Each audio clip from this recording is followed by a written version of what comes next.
Boa noite, irmãos. A paz do Senhor a todos. No último domingo, ministrando aula aos jovens, eu havia prometido que gravaria esse vídeo, para tentar esclarecer um pouco melhor a questão que nós ficamos sem tempo para discutir devido à grande quantidade de informações que nós passamos no último domingo, e ficou vaga a questão do momento de arrebatamento da igreja, onde eu disse que nós trabalharíamos com três vertentes, com três correntes doutrinárias: pré-tribulacionistas, mesotribulacionistas e pós-tribulacionistas. Então, agora nesse momento eu espero que nós consigamos, de maneira um pouco mais tranquila, mas também sucinta, porque a lição está apenas no início, então nós não vamos adentrar a outros temas. Eu quero somente deixar esse ponto um pouco mais esclarecido, tá? Agora que já são 10h50 da noite, finalmente eu consegui gravar esse vídeo para mandar para vocês, certo? Então eu gostaria de recapitular o momento em que nós paramos na aula, certo? Inicialmente, o autor da lição ele nos trouxe no capítulo número 1, o conceito, o que é o arrebatamento. E ele diz que é uma palavra grega para arrebatamento que é harpazo, e significa justamente uma retirada brusca. Ou seja, de maneira brusca, de uma hora para outra, nós seremos retirados dessa terra. O apóstolo Paulo vai dizer que é num abrir e fechar de olhos, em uma fração de segundos, nós seremos retirados dessa terra. Quando se dará? Aí é o momento de discussão. Todos acreditam que o Senhor voltará, todos acreditam que a igreja será arrebatada. Agora, quando é que se dará isso? Justamente a grande celeuma se gira em torno da grande tribulação. Olha, a igreja passará por essa tribulação, não passará por essa tribulação, passará por uma parte sim, outra não. É justamente isso que nós iremos ver agora, certo? Primeiro, então, trabalharemos com a visão pré-tribulacionista, o que é a nossa visão. Como crentes da Assembleia de Deus Missão do Brasil, cremos no pré-tribulacionismo, até como instituição na nossa confissão de fé das Assembleias de Deus, nós temos também ali essa visão pré-tribulacionista, e o autor da lição, ele nos traz justamente isso. Então eu gostaria de ver agora com você o que o autor da lição nos traz, certo? Lá no tópico de número 3, para você acompanhar, ele vai falar aguardando o arrebatamento. E ele vai falar então da seguinte forma: a segunda vinda de Jesus acontecerá em duas etapas distintas. Olha só, na primeira acontecerá o arrebatamento da igreja e Cristo voltará de forma invisível nas nuvens, ou seja, os ímpios não o verão. O Senhor Jesus arrebatará a sua igreja na segunda vinda nessa terra, porém ele não colocará o pé de fato aqui na terra. Ele não vai ser visto por todo o olho, não é nesse momento que todo olho o verá. Nesse primeiro momento, seria apenas um choque mundial, obviamente, por conta de uma retirada brusca de milhões de pessoas de uma hora para outra. Para onde foi aquele povo barulhento? Já questionava o poeta, não é mesmo? Mas neste momento da igreja, então, nós cremos que o Senhor arrebatará a igreja, mas nos ares. O Senhor não terá contato com a terra e nós estaremos com Ele nos ares, nas nuvens.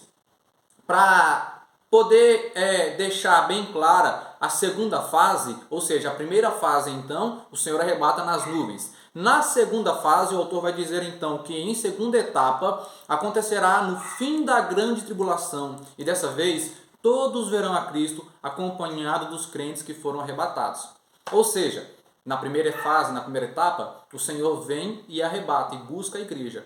Na segunda fase, o Senhor já volta com a igreja arrebatada. E aí todo olho verá, nesse momento sim, já no final da grande tribulação, que em tese será dividida em um período de 7 anos, em que nós teremos 2 períodos, 3 anos e meio iniciais de governo tranquilo, de relativa paz, mas que os 3 últimos anos e meio seriam de extrema violência, sofrimento, dor, perseguição para aqueles que não se manifestarem conforme o governo que o anticristo propor, somente a sua adoração, somente a sua vontade. Todo aquele que se opor a isso será perseguido, será castigado. Então, guarde essa informação: um período de 7 anos, em que 3 anos e meio será de governo tranquilo e paz, mas 3 anos e meio finais serão de extrema dor e sofrimento. Isso será importante quando nós falarmos do mesotribulacionismo, ok? Mas voltando para os pré-tribulacionistas, que somos nós, vejamos agora algumas informações com base bíblica, então. textos utilizados para defender o arrebatamento pré-tribulacionista. Separei 3 textos apenas, existem mais, mas eu gostaria de focar apenas em 3 para não deixar muito extenso o vídeo. Primeiro se encontra em 1 Tessalonicenses 1,10, onde o apóstolo Paulo vai dizer: e esperar dos céus o Filho, a quem ressuscitou dentre os mortos, a saber, Jesus, que nos livra da ira futura. Perceba que Paulo ele vai fazer menção direta à grande tribulação nesse momento, segundo a vertente pré-tribulacionista. Ele vai dizer que nos livrar da ira futura significa que Cristo não deixaria que a igreja passasse pela tribulação, que a igreja passasse por esse momento de ira futura que toda a humanidade será submetida. O mesmo apóstolo Paulo, ainda em Tessalonicenses, 1 Tessalonicenses 4,10, ele vai dizer ainda: depois nós, os que ficarmos vivos, seremos arrebatados, juntamente com eles nas nuvens, a encontrar o Senhor nos ares, e assim estaremos sempre com o Senhor. Perceba que nesse momento aqui, a teologia de Paulo encaixou bem com o que eu havia dito anteriormente sobre o Senhor voltar em 2 fases. Perceba que depois nós, os que ficarmos vivos. Neste momento, Paulo está tentando consolar para que os irmãos, olha irmãos, eu não quero que vocês sejam ignorantes acerca dos que já dormem, para que não vos entristeçais como aqueles que não têm esperança, como aqueles que não conhecem a esperança. Porque se nós cremos em um Cristo que ressuscitou, esse mesmo Cristo irá retornar, e aí primeiro os que dormem serão ressuscitados, e aí isso é Paulo falando. E depois, nós que ficarmos vivos, seremos arrebatados junto com ele nas nuvens. E encontraremos o Senhor nos ares. Então perceba que as 2 fases aqui, agora nós conseguimos entender. A primeira fase descrita por Paulo, onde o Senhor nos arrebata. Primeiro os que dormem, depois nós que estamos vivos. E nesse momento encontraremos o Senhor onde? Lá no céu já? Ou aqui na terra direto? Não. Nos ares, nas nuvens. Tá certo? E por fim, o texto-chave, aquele versículo que é o cabal, que todo mundo conhece, quando se trata de pré-tribulacionismo, em Apocalipse 3,10, onde a 6ª carta escrita à igreja de Filadélfia vai estar escrito: como guardastes a palavra da minha paciência, também eu te guardarei da hora da tentação, que há de vir sobre todo mundo, para tentar os que habitam na terra. Então perceba, como nós guardamos a palavra da paciência, eu também te guardarei da hora da tentação que há de vir sobre todo mundo. O que seria a hora da tentação nesse contexto? A grande tribulação. Ou seja, nós não passaríamos, nós seríamos guardados da hora da tentação, da grande tribulação em que todo mundo será submetido, porque essa grande tentação sobrevirá sobre todos que habitam na terra. Ou seja, se nós estivermos aqui, ela sobrevirá sobre nós também. Por isso nós temos a esperança de que não passaremos. Seguindo ainda então, no nosso breve estudo, nós vamos para os mesotribulacionistas. E os mesotribulacionistas defendem justamente que a igreja passará por um período, meio. Lembra que eu acabei de falar sobre um período de 7 anos de grande tribulação? Então, um período de 7 anos dividido em 3 anos e meio. E aqui, os mesotribulacionistas defendem o quê? Que a igreja passará por 3 anos e meio de tribulação.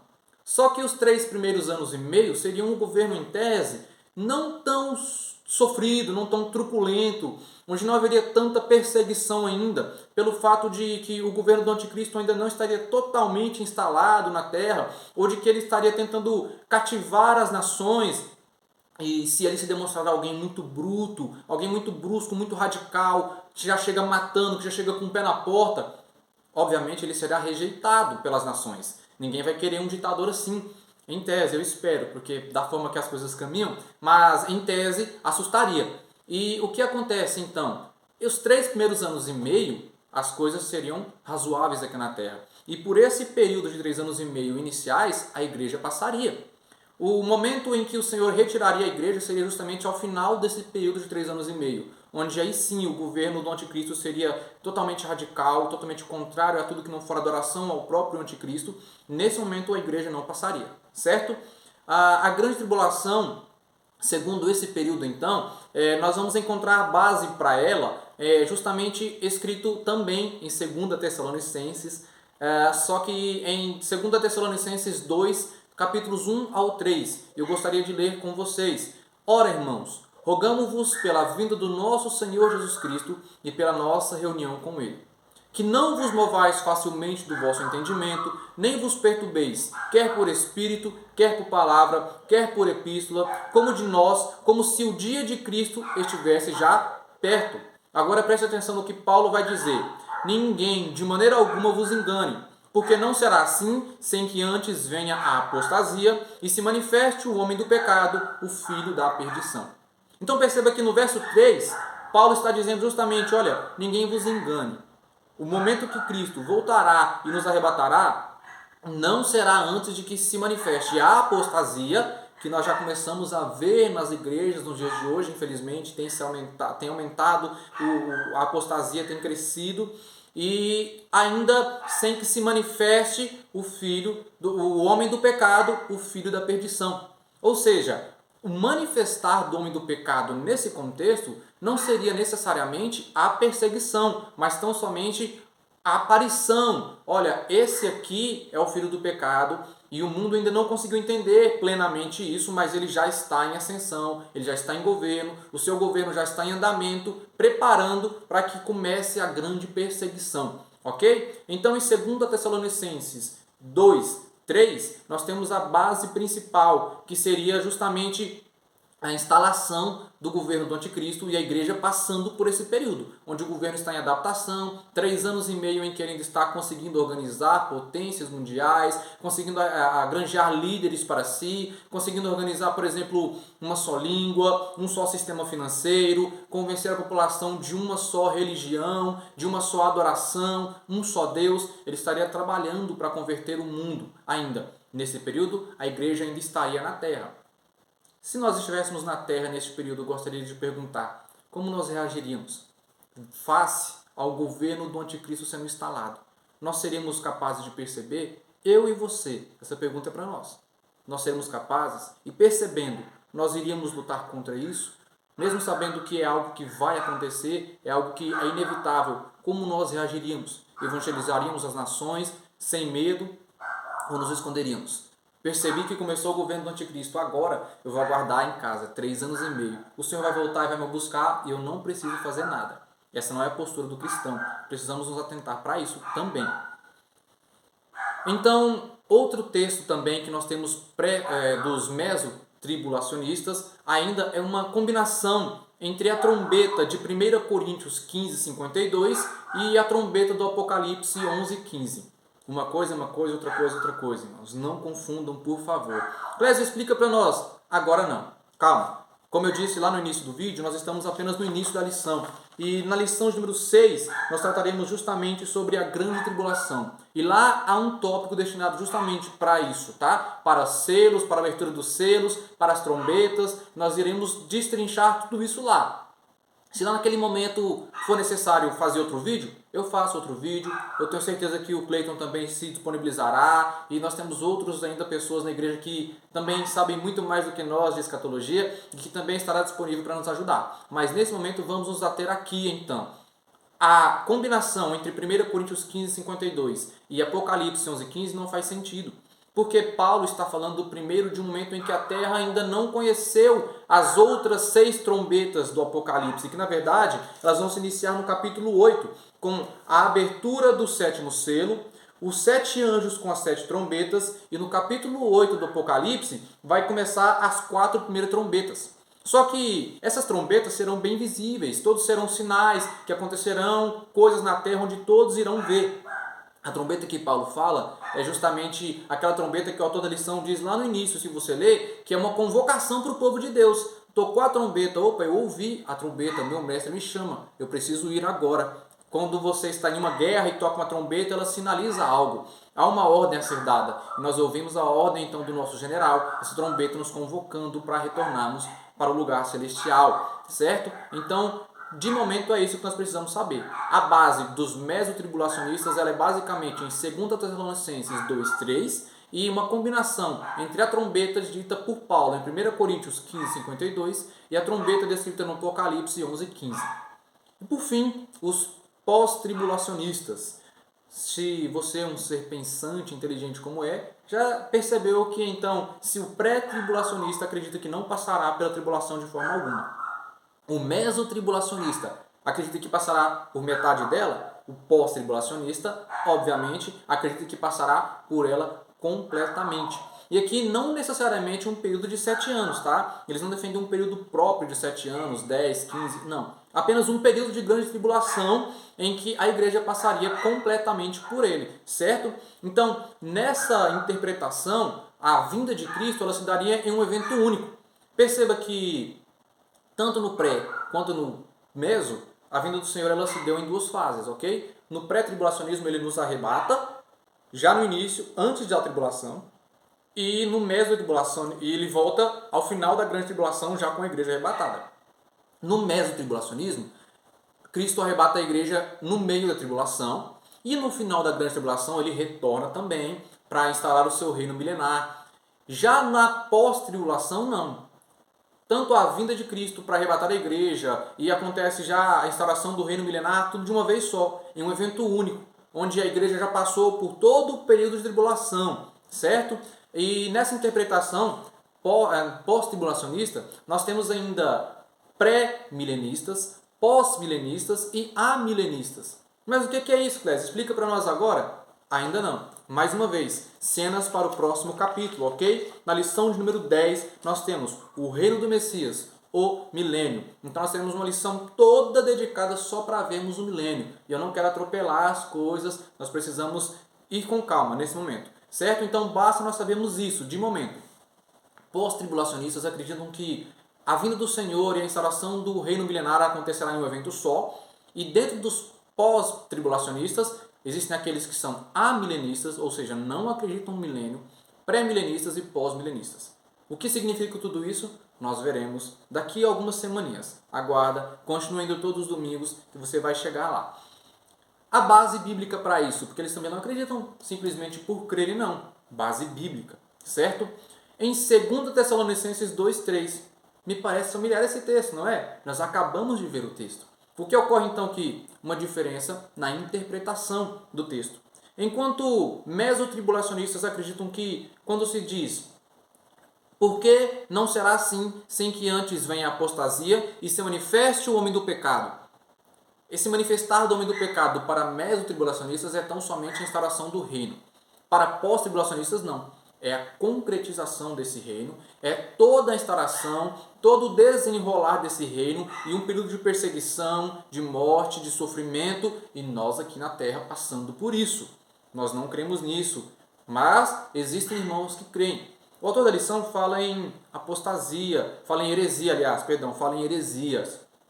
Eu acho meio complicado dizer que um irmão herege pelo fato dele ser pós-tribulacionista. Porque nós vemos que, de fato, há interpretações e que, se nós observarmos por um viés tanto de exegese, um contexto de hermenêutica, sem querer considerar apenas o nosso lado, nós entendemos que o irmão ele tem base para isso. Então, chamar o irmão pós-tribulacionista ou mesotribulacionista de herege, eu acho meio pesado, nós precisamos tomar cuidado com isso. Não casar contendas, não querer sair apontando heresias onde não existem de fato, porque existem muitas heresias sendo pregadas e ensinadas por aí. Então a gente não precisa caçar pelo em ovo, a gente já tem muita coisa para poder observar e focar. E se for condenar heresias, que nós possamos condenar aquelas que já estão bem claras aos nossos olhos, certo? Tanto é que estamos aqui estudando 3 correntes doutrinárias. Nós cremos e confiamos que não passaremos pela tribulação. Mas se por um acaso passarmos, então nós condenamos heresias em vão, nós devemos estar preparados para tudo, irmãos. Porque quando se estuda, acima de tudo, a escatologia deve ser estudada com temor, com tremor e com responsabilidade, porque estamos estudando sobre coisas futuras, sobre aquilo que nós não vimos, que nós ainda não sabemos. Obviamente que nós temos base bíblica, que nós temos convicção, que nós temos fé para ensinar e pregar o que nós estamos ensinando. Mas com cuidado, sem querer apontar o dedo na cara de ninguém e querer menosprezar ninguém por isso, tá certo? Então, os pós-tribulacionistas têm como base em 2 Tessalonicenses 2,3, que seria a mesma base dos mesotribulacionistas, apenas com uma diferença de interpretação do texto. E eles têm ainda uma sequência narrada em 2 Pedro 3, certo? Onde o apóstolo ele vai primeiro escrever a carta para que lembramos, olha irmãos, eu quero que vocês se lembrem do que foi dito pelos profetas e do mandamento do Senhor Jesus Cristo, certo? E ele vai dizer, olha, alguns estão angustiados, dizendo que o Senhor não vem mais, porque parece que está demorando, mas ele não demora. E o apóstolo Pedro, ele vai dizer da seguinte forma, olha, o Senhor não retarda a sua promessa, em 2 Pedro 3, verso 9. O Senhor não retarda a sua promessa. Antes, no verso 8, ele vai dizer, amados, não ignoreis uma coisa, que um dia para o Senhor é como 1000 anos, e 1000 anos como um dia. Ou seja, tenham paciência, o seu tempo não é o tempo do Senhor. E aí no verso 9 ele vai dizer, o Senhor não retarda a sua promessa, ainda que alguns a tenham por tardia, mas é longânimo para conosco, não querendo que alguns se percam, senão todos venham a arrepender-se. Certo? Então Pedro está dando um acalento para o coração dos irmãos. Olha, não preocupe, o Senhor não está demorando, você que é ansioso demais. No verso 10 ele vai dizer, mas o dia do Senhor virá como ladrão de noite, no qual os céus passarão com grande estrondo, os elementos ardendo se desfarão, e a terra e as obras que nele há se queimarão. Então perceba que aqui o contexto de 7 trombetas do Apocalipse faria mais sentido. Porque quando ele fala os elementos ardendo, nós conseguimos visualizar de fato a terra sofrendo, água sendo transformada em sangue, e aí nós temos maremotos, terremotos, tudo a natureza gemendo, de fato, os elementos ardendo. E por isso eles creem que será de uma vez só, em um evento só, onde a natureza está gemendo, onde a terra sofrendo, a humanidade sofrendo. Cristo então retorna e nos busca para Ele mesmo e instaura o seu reino milenar. Seria essa então a visão pós-tribulacionista e a base bíblica para isso. De maneira bem sucinta, obviamente. É claro que se você for pegar tudo que eu disse, ficou brechas, ficaram lacunas, ficaram sim. Mas o intuito aqui não é iniciar um curso de escatologia, até porque não tenho gabarito para isso. Mas tão somente tentar esclarecer um pouco mais, tá? 3 correntes, pré, meso e pós-tribulacionistas. Vimos cada uma delas e no próximo domingo, na lição de número 4, nós veremos o Tribunal de Cristo. E é de suma importância que nós tenhamos essa sequência, tá certo? Então não falte a aula no domingo, venha, traga os seus familiares, traga amigos, convide a todos. É um tema de extremo interesse de todo mundo saber sobre as últimas coisas. Até aqueles que dizem, não tenho interesse não, mas se você começar a perguntar, se você começar a conversar, você percebe que todo mundo tem interesse sim. Que o Senhor continue nos abençoando, que o Senhor continue nos dando forças para não parar na caminhada, tá certo? Ser um aluno fiel, ser um aluno frequente, você tem a sua revista, estude ela durante toda a semana, não deixe só para o domingo, leia a Bíblia diariamente, seja uma pessoa informada para que não haja erro, para que não haja entendimento, para que não haja falta de entendimento e, consequentemente, você seja enganado tão facilmente, ok? Agradeço a todo mundo que assistiu até o final, já são 23 minutos de vídeo, vai ser difícil subir isso aqui no WhatsApp, inclusive, já estou pensando, mas graças a Deus eu consegui gravar esse vídeo. Muito obrigado a todos, que Deus nos abençoe e até domingo.